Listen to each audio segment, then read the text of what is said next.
But I wanted to talk to you about the radicalisation of young people and your thoughts around that.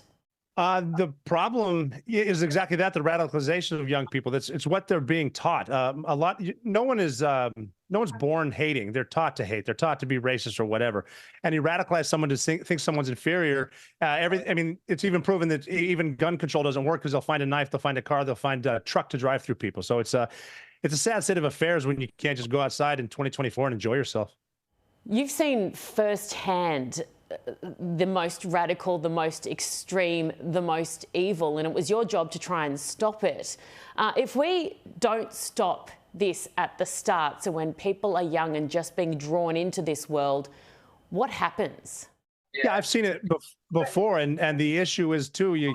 I mean, I'm at the point now after all the wars I've fought, and did we create more because of what they saw us do? So the answer, a lot of politicians like to fight because there's big money in it, but the real answer is education. Again, going back to education, you can't be teaching people in the madrasas, the people in the schools, that somebody's bad. That if you kill yourself, kill your enemy, you go to heaven. That's I've never been to heaven, but that's got to be wrong.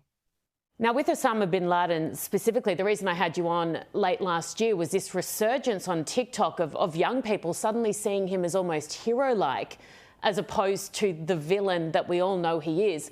Does it scare you that we're seeing more and more of that, and that we could essentially be in for a second round of this stuff? No, we're in for a second round. There's no doubt about it. Just based on this isn't an accident. These are a lot of algorithms, especially TikTok, coming from China, and they put that out on purpose because they knew young people would see it, and because everyone is so sympathetic, and they're teaching everyone that they're a victim, and everyone else is a victim, and there's an oppressor, and they're trying to, it's China trying to get young people to say, oh, bin Laden was he was oppressed, and he was just fighting back, and man, he said we would have just gotten along if we met him. But what they don't understand, what he was saying is, if we all accept Sharia law and lived under a strict version of Sharia law, we might get along. But people love that because they're being taught, the West is being taught to hate itself. They're being taught that its ancestors, that the founders were all racists and oppressors. Which, I mean, compared to now, yes, but everyone starts from somewhere. But the West is teaching themselves to hate itself, and we're the only ones doing it.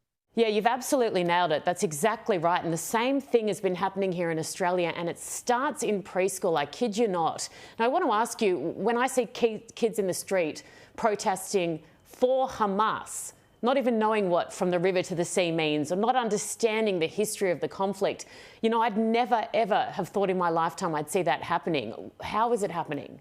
Well, I mean, it's crazy to see it and to see that they believe it. You see the trans for Hamas not realizing what would happen to them if they were just openly gay in Gaza.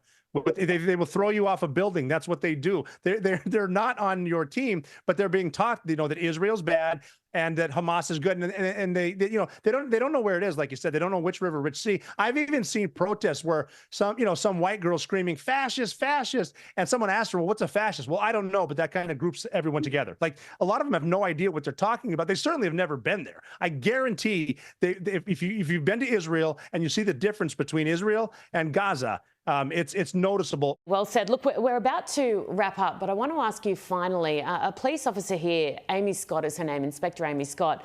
There was an attack in Bondi. It was not terrorism related, but a man killed 6 people with a knife, and she ran in there essentially alone and shot him.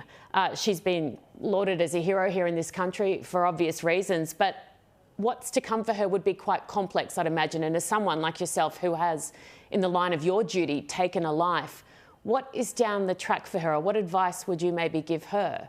Well, when you're killing someone that you know for certain is evil, there's nothing wrong with that because they're going to do it again. Bin Laden was evil. This guy was evil. The problem is when you're sent to places by governments and you're not really sure why you're there.